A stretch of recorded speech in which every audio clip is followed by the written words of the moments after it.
მადლობა ბატონ თავმჯდომარე, მიესალმები საქართველოს პარლამენტის წევრებს, მიესალმები საქართველოს პრემიერ-მინისტრს და მთავრობის წევრებს, მიესალმები სასამართლო ხელისუფლების ხელმძღვანელებს, მიესალმები ქალაქ თბილისის მერს, საკრებულოს თავმჯდომარეს, მიესალმები ავტონომიური რესპუბლიკების ხელმძღვანელებს, მიესალმები დამოუკიდებელი კონსტიტუციური ორგანოების ხელმძღვანელებს, თავდაცვის ძალების მეთაურს, განსაკუთრებით მიესალმები საქართველოს საპატრიარქოს წარმომადგენლებს. დღეს ყველა ლოცულობ ჩვენი პატრიარქის ჯანმრთელობისთვის, უსურვებთ მას ჯანმრთელობას, მხნეობას, დიდი მადლობა თქვენი მობრძანებისთვის და აქ ყოფნისთვის.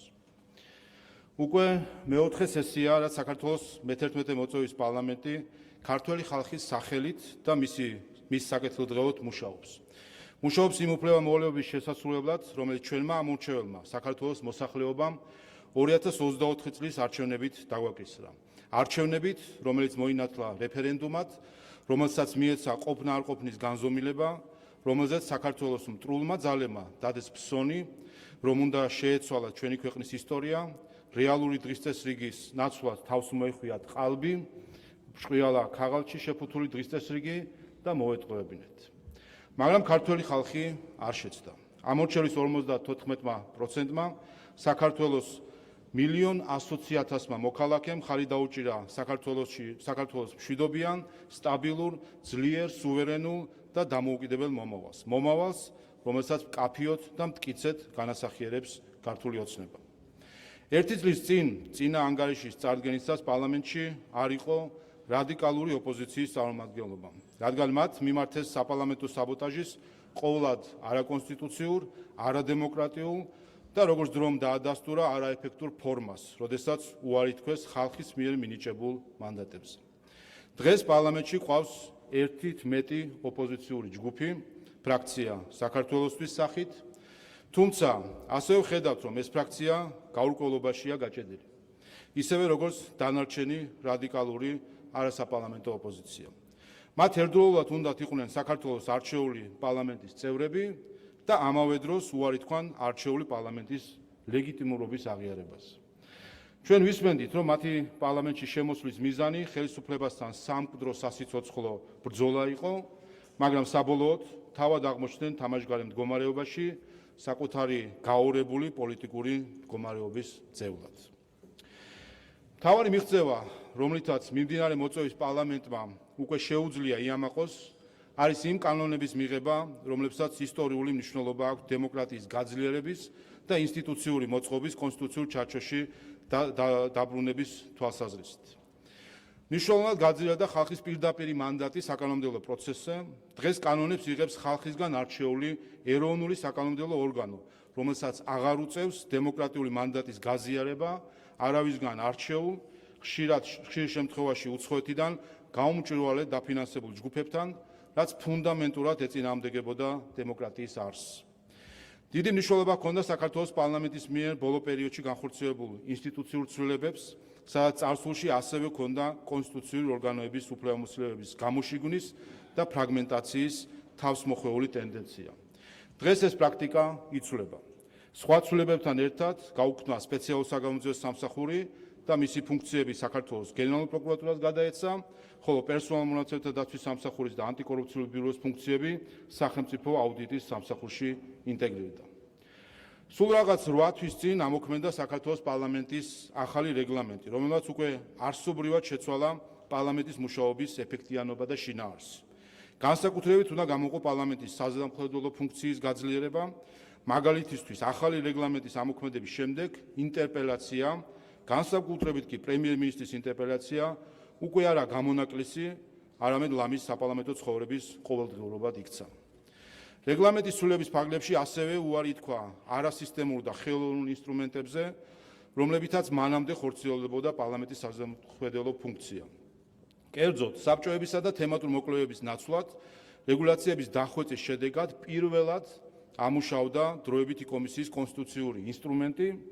ამჟამად პარლამენტში შექმნილია ორი ამგვარი კომისია, ქალთა და ბავშვთა საკითხებზე მომუშავე დროებითი კომისია და ფასების შემსწავლელი დროებითი კომისია. ორივე ამ კომისიის მუშაობის ინტენსიურობას საზოგადოება თავად ადენებს თვალს. თუმცა საკანონმდებლო და საზემხედველო ფუნქციის განხორციელებასთან ერთად საქართველოს პარლამენტი ტრადიციულად კვლავ იყო პოლიტიკური ცხოვრების ეპიცენტრში. ვიწრო თუ ფართო რეგიონში არსებული ომებისა და კონფლიქტების ფონზე მისი ეს როლი სულ უფრო მეტ დატვირთვას იძენს. მეგობრებო, ბოლო ერთმა წელიწადმა ფუნდამენტური კორექტივები შეიტანა საერთაშორისო პოლიტიკაში. სახელმწიფო და პოლიტიკაში ეროვნულ ინტერესების წინწამოწევის კვალდაკვალ დღეს უკვე ნათელია, რომ აღარ არსებობს შავ-თეთრი გეოპოლიტიკური სამყარო. გახუნდა მექანიკური იარლიყები, პროდასავლურობა და ანტიდასავლურობა, პრორუსულობა და ანტირუსობა, სხვასთან მიმართებაში დანახული ყოველგვარი პრო და ანტი. დღეს არსებობს მხოლოდ ერთი გამსაზღვრელი საზომი, პროქართული და ანტიქართული. ქართულის გარდა ყველა პროორიენტაცია საბოლოო ჯამში არაქართულია, რადგან ის ქვეყნის პოლიტიკას საკუთარ ეროვნულ ინტერესს აშორებს და სხვისი მიზნების ინსტრუმენტად აქცევს. და ეს უნდა ითქვას ღიად, ნათლად და გადაწყვეტით. ჩვენი ქვეყნის მართვის საკითხებში არ არსებობს პროევროპულობა და ანტიევროპულობა, პროდასავლურობა და ანტიდასავლურობა, პრორუსობა და ანტირუსობა. არსებობს მხოლოდ ქართულობა და ანტიქართულობა, ეროვნული ინტერესების ერთგულება და ეროვნული ინტერესების ღალატი.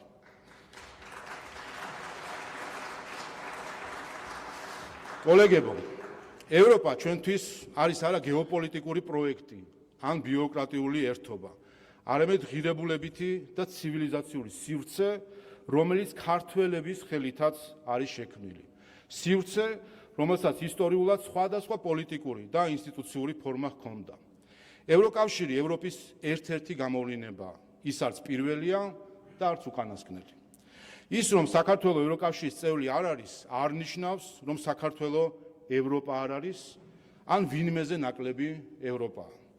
ამიტომაც ვერც ბრიუსელისგან და ვერც ევროკავშირის სხვა დედაქალაქისგან ვერ მივიღებთ მენტორულ ტონს, როცა საუბარია ევროპულ ღირებულებებზე, იმ ღირებულებებზე, რომელთა დაცვაშიც საქართველო ხშირად მარტო იდგა ისტორიის ყველაზე მძიმე მონაკვეთებში. ლოზუნგი მე ვარ ქართველი, მაშასა და მე ვარ ევროპელი, თავისი დროის პირმშო იყო. როდესაც რკინის ფარდის წყალობით საქართველოსა და ევროპას შორის გაჩნდა ისეთი გეოპოლიტიკური, ინსტიტუციური და ეკონომიკური ნაპრალი, რომ ამ ორი ცნების დასაკავშირებლად მაშასა და მე თითქოს აუცილებელი გახდა. დღეს ქართველების ევროპელობას მაშასა და მე აღარ სჭირდება. ვინაიდან აღარავისთვის არის სამტკიცებელი, რომ ევროპის თანაშემოქმედი საქართველო დიახაც თავადაც არის ევროპა. ყველა, ვინც საქართველოს ევროპელობას დანამატებში და არა თავად საქართველოში ხედავს, საკუთარ სახელმწიფოს აკნინებს და სხვას უქვემდებარებს. ჩვენ ევროპის დამფუძნებელი ნაწილი ვართ. მისი ღირებულებები, იდეები და ესთეტიკა ჩვენთვის არც ნასესხებია და არც ხელოვნურად შეთვისებული. ისინი ჩვენი ისტორიის, კულტურისა და თვითყოფადობის ორგანული ნაწილია. მაგრამ დღევანდელი ევროპული კავშირი სულ უფრო შორდება იმ ევროპას, რომლის შექმნაშიც ჩვენს მიგვიძღვის წილი. ევროპა ნიშნავს ეძებდა მშვიდობასა და განვითარებას, რომელიც ეფუძნება სამართლიანობას, თანამშრომლობას, ღირსებასა და ურთიერთპატივისცემას და არა იერარქიასა და დაქვემდებარებას. ევროკავშირის წევრობა არავის უნდა აძლევდეს უფლებას მენტორული ტონით ესაუბროს ქართველ ხალხს და ქედმაღლურად უკანახოს, როგორი უნდა იყოს მისი არჩევანი. ასეთი დამოკიდებულება უსამართლო, უღირსი და მაშასადამე არაევროპულია. სწორედ ამიტომ საქართველოს და ევროკავშირის შორის ურთიერთობის დღევანდელი დაძაბულობის მთავარი პასუხისმგებლობა ეკისრება იმ ევროპელ მმართველებს, რომლებმაც ეს ურთიერთობა საკუთარი პოლიტიკური დღესდღეობის მძევლად აქციეს. ჩვენ ეს არ მოგწონს. ეს მდგომარეობა უნდა შეიცვალოს. ბრიუსელმა ძალიან კარგად იცის, რა ნაბიჯებია გადასადგმელი იმისთვის, რომ საქართველოსთან ურთიერთობა დაუბრუნდეს იმ ღირსეულ ჩარჩოს, რომელშიც ის უნდა ვითარდებოდეს. უპირველეს ყოვლისა, ევროკავშირმა პატივი უნდა სცეს დემოკრატიას, ანუ ხალხის მმართველობას. ქართველი ხალხისთვის პოლიტიკური ნების გარედან თავსმოხვევა, ან მის ნაცვლად ქართველი ხალხის სუროგატის შექმნის მცდელობა დემოკრატიის უხეში უარყოფაა. მისი დღევანდელი პოლიტიკით ბრიუსელი ქართული დემოკრატიის შემაფერხებელია და არა ხელშემწყობი. მეორე, ევროკავშირმა პატივი უნდა სცეს სამართლის უზენაესობას. ბრიუსელი საკმარისზე მეტად დამარცხდა საერთაშორისო სასამართლოებში ქართულ მართლმსაჯულებასთან იმისთვის, რომ დღეს კვლავ ქედმაღლულად ეჭქვეშ აყენებდეს მის გადაწყვეტილებებს. დამარცხდა სტარბურგში სააკაშვილის, მელიას, გვარამიას, ახალაიას, რუსთავიორის საქმეებში. დამარცხდა პარიზის და ვაშინგტონის არბიტრაჟებში ხაზარაძის საქმეში. ყველა იმ საქმეში, რომელსაც წლების განმავლობაში პოლიტიკურ დევნას წარმოაჩენდნენ, საბოლოოდ სამართალმა სხვა რამ თქვა. ამის შემდეგაც იგივე ბრალდებების გამეორება უკვე სამართლის უზენაესობის დაცვა კი არა, უბრალოდ პოლიტიკური პროპაგანდაა. ამიტომ ბრიუსელმა საბოლოოდ და მკაფიოდ უნდა დაადასტუროს მისი ერთგულება სამართლის უზენაესობის მიმართ და გაემიჯნოს ძალადობასა და პოლიტიკურად მოტივირებულ დანაშაულებს, როგორც პოლიტიკის წარმოების ინსტრუმენტს. დაბოლოს უნდა შეწყდეს ბრიუსელიდან და ევროკავშირის სხვა დედაქალაქებიდან მომდინარე დეზინფორმაცია და ანტიქართული რიტორიკა. პარტნიორობა შეუძლებელია იქ, სადაც სიმართლის ნაცვლად პოლიტიკური ნარატივები დომინირებს. თუ ევროკავშირს ნამდვილად სურს საქართველოსთან ურთიერთობების გამოსწორება, გზა მარტივია. პატივისცეს ქართულ ხალხს, პატივისცეს მის დემოკრატიულ არჩევანს და პატივისცეს იმ ღირებულებებს, რომლებსაც ევროპული ღირებულებები ჰქვია. სხვა გზა უბრალოდ არ არსებობს. მეგობრებო, ქვეყნის თავისუფლება, სუვერენიტეტი და დამოუკიდებლობა თავისთავადი ღირებულებაა და არა ინსტრუმენტი სხვა გეოპოლიტიკური მიზნების მისაღწევად. თუნდაც ამ მიზანს ევროპული ან ევროატლანტიკური ინტეგრაცია ერქვას. ჩვენ საერთაშორისო ორგანიზაციებში წევრობა გვჭირდება საქართველოს თავისუფლების, უსაფრთხოების და კეთილდღეობის გასამყარებლად და არა პირიქით. ჩვენ ვეძებთ ისეთ ურთიერთობას ევროკავშირთან თუ ნებისმიერ სხვასთან, რომელიც დაფუძნებულია ურთიერთ პატივისცემაზე, თანასწორებაზე, საერთაშორისო სამართლის პატივისცემაზე და არა უპირობო მორჩილებაზე. სუვერენიტეტი დღეს ზოგიერთი პოლიტიკური ძალისთვის არა დამოუკიდებლობის, არამედ პირიქით დაქვემდებარების იარაღი გახდა. ცხოვრობთ ისეთ ეპოქაში, როდესაც ქვეყნის ლიდერისგანაც კი შეიძლება მოვისმინოთ, რომ პატარა ქვეყანას დამოუკიდებლობის შენარჩუნება უჭირს და გამოსავალი სხვა ქვეყანასთან მიერთება.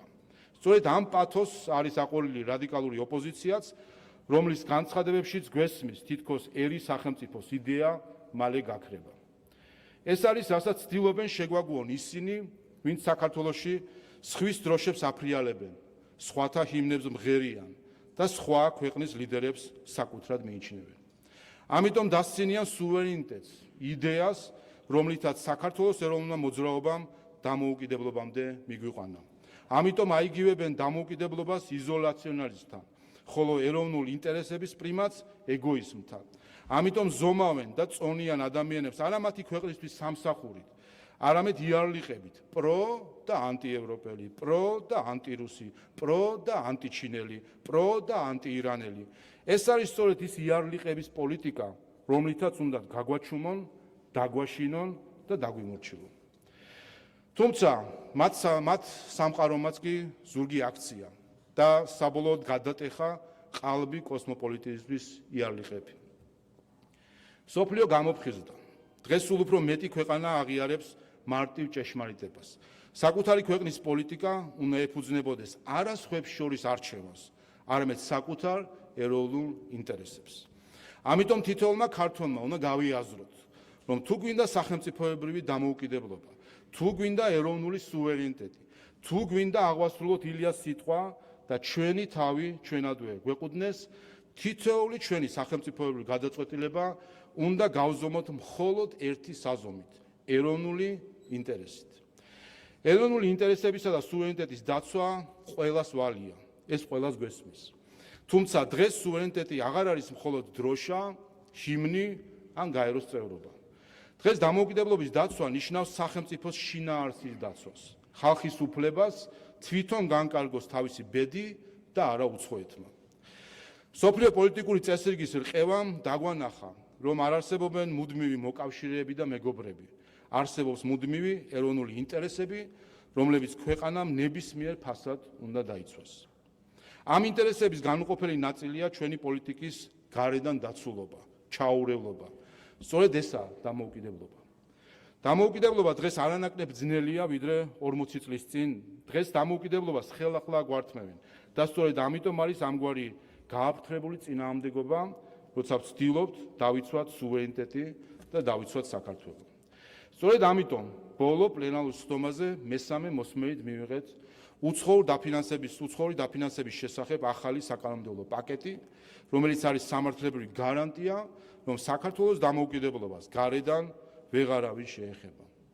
ეს კანონი არის იმ ბრძოლის ლოგიკური გაგრძელება, რომელსაც სახელმწიფო უკვე რამდენიმე წელია აწარმოებს გარეთ შარევის წინააღმდეგ.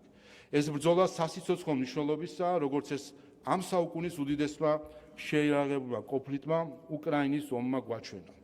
როდესაც ქვეყანა დროულად არიცავს საკუთარ სახელმწიფოს შიგნიდან და გარედან, მის ბედს სხვები წერენ. მეგობრებო, ორიოდე კვირის წინ შესრულდა 4 წელი, რაც ჩვენ ვუყურებთ ომის ქარცეთში გახვეულ ევროპას.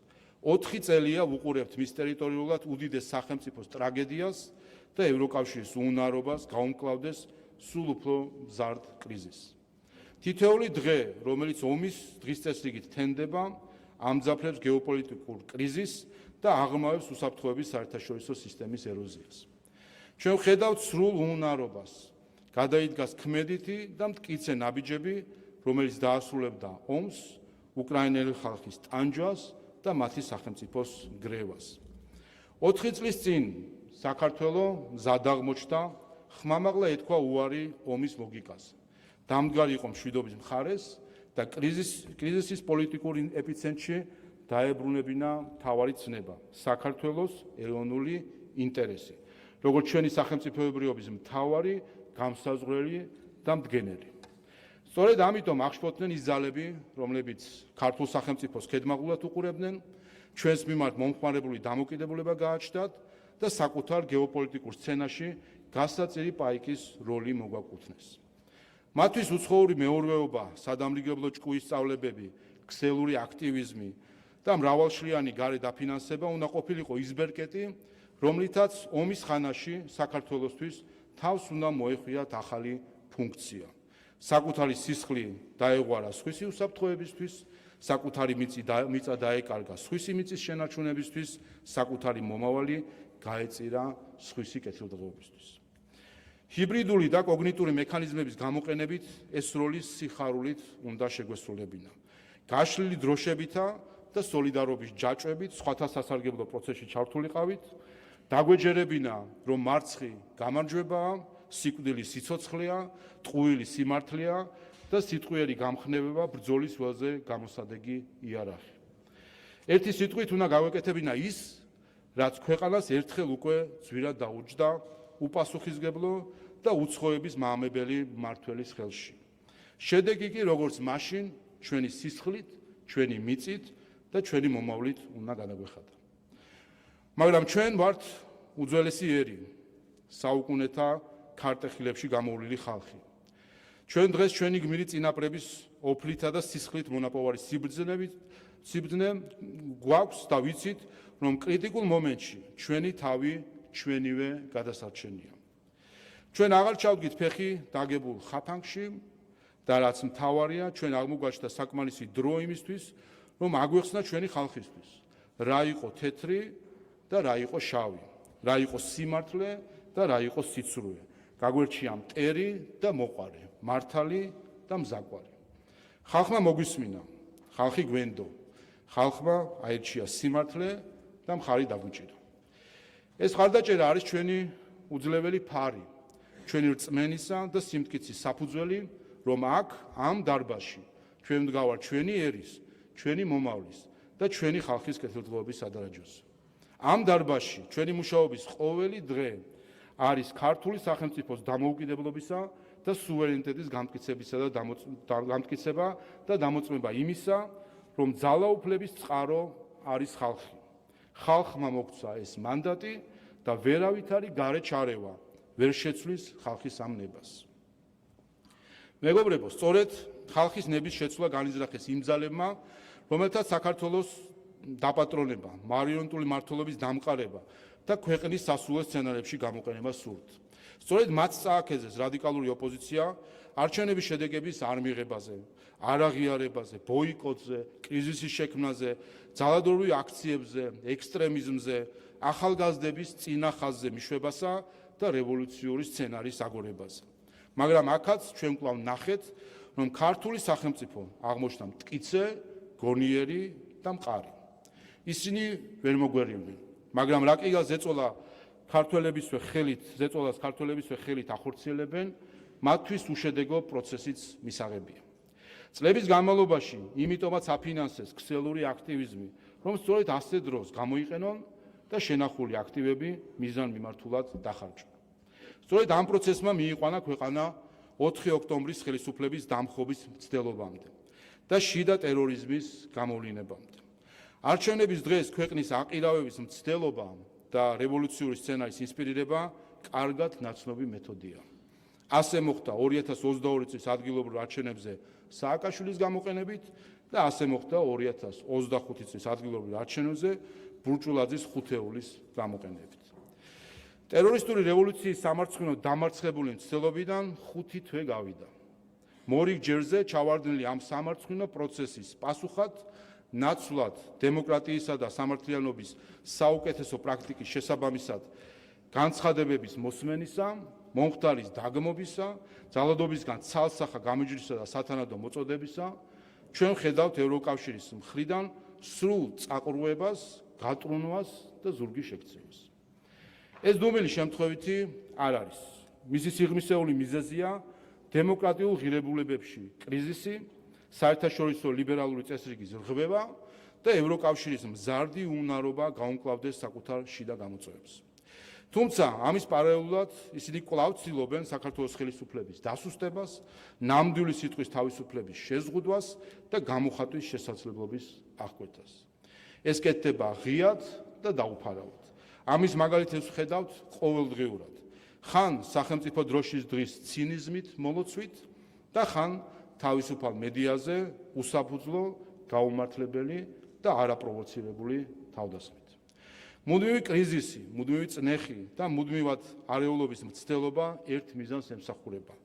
განუწყვეტელი თავდასხმების ფონზე საქართველომ დაკარგოს პოლიტიკური მანევრის სივრცე, ვერ შეძლოს ტერიტორიული მთლიანობისა და დეოკუპაციის სტრატეგიულ მიზანზე კონცენტრირება და აღმოჩნდეს კაბალულ დამოკიდებულებაში.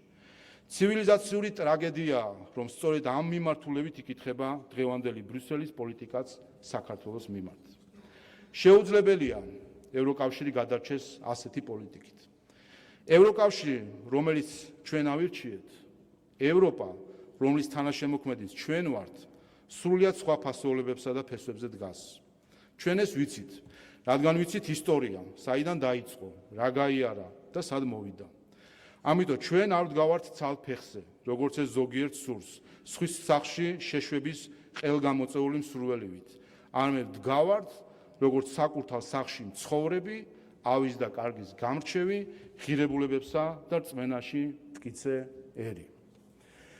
მეგობრებო, ჩვენ ვართ ერი, რომელმაც ქრისტიანული რწმენა საუკუნეების განმავლობაში მარტოებმა, მტრულ გარემოში, ქრისტიანულ სამყაროს მოწყვეტილებმა გამოვატარეთ და დღემდე მოვიტანეთ. ვერავითარი არჩევანი საკუთარი იდენტობის, მრწამსის და თვითყოფადობის დათმობის ხარჯზე ჩვენ ვერ გვექნება. ეს არის ჩვენი სამშობლო, ჩვენი მიწა, ჩვენი წინაპრების ნაფეხურები და ჩვენი შვილების მომავალი. წელს ჩვენ აღნიშნავთ საქართველოში ქრისტიანობის სახელმწიფო რელიგიად გამოცხადებიდან 1700 წელს. ეს იქნება განსაკუთრებული წელი, როდესაც შეგვეძლება კიდევ ერთხელ დავფიქრდეთ, თუ ვინ ვართ დღეს, რანი ვიყავით გუშინ და რანი ვიქნებით ხვალ.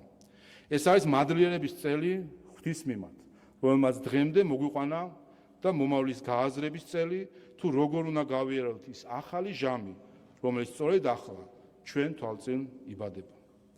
ამ საიუბილეო წელს ამ ტრიბუნიდან განსაკუთრებით ულოცავ საქართველოს კათოლიკოს პატრიარქს ილია მეორეს, რომლის ჯანმრთელობისა და მხნეობისთვის დღეს მთელი საქართველო ლოცულობს.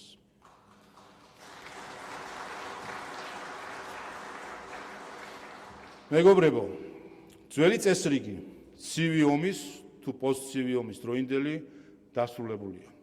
ახალი წესრიგის დაბადება კი ყოველთვის ტკივილით ხდება. ასე ყოფილა ადრეც და ასე იქნება ახლაც. უკრაინის ომის დაწყებიდან 4 წლის თავზე, როდესაც იმედი ჰქონდა, რომ გაერთიანებული დასავლეთი უკრაინის დაცვას თუ ვერა ომის შეჩერებას მაინც შეძლებდა, ვიხილეთ დაშლილი და ფრაგმენტირებული დასავლეთი და ახალი ომი ჩვენს საზღვრებთან კიდევ უფრო ახლოს, ჩვენს მეზობლებთან კიდევ უფრო მჭიდროდ. ისტორიულად ომი ყოველთვის იყო და იქნება პოლიტიკის გაგრძელება. ხანმოკლე ილუზია, რომ ისტორია დასრულდა და სამყაროს მხოლოდ მშვიდობა მართავს, გაქარწყა. თუმცა საქართველოს მოახერხა და უკრაინაში ომის დაწყების შემდეგ შეძლო გამოემუშავებინა საქართველოს სუვერენულ ეროვნულ ინტერესებსა და მშვიდობის კონცეფციაზე აგებული უსაფრთხოების დოქტრინა, რომელსაც ერთგულად და თანმიმდევრულად იცავს. ამიტომ გსურს დავარწმუნოთ ჩვენი ამორჩეველი და ყველა ჩვენი მოქალაქე, რომ ქართული ოცნების ხელისუფლებაში ყოფნა, მისი სიძლიერე და სიმტკიცე იყო, არის და იქნება ქვეყნის დაცულობის და უსაფრთხოების მთავარი სტრატეგია, რომლის პირდაპირ მანდატიც გვაქვს ქართველი ხალხისგან. ამ მტკიცე ჯაჭვს ვერავით არის გარე ძალა, უცხოური ინტერესები და მეხუთე კოლონა ვერ გაწყვეტს. ამ თულ დროში კი ჩვენი გზამკვლევი და მომავლის ჩირაღდანი ისევ ის საუნჯეა, რაც დაგვიტოვეს წინაპრებმა. ჩვენი მამული, ჩვენი ენა და ჩვენი სარწმუნოება. საქართველოს უპირველეს ყოვლისა, ეს არის ჩვენი მთავარი სათქმელიც და ჩვენი მთავარი იდეოლოგიაც. ყველას გისურვებთ სამშობლოს ერთგულებით, ერთიანობით და სიყვარულით საქმიანობას. დიდი მადლობა.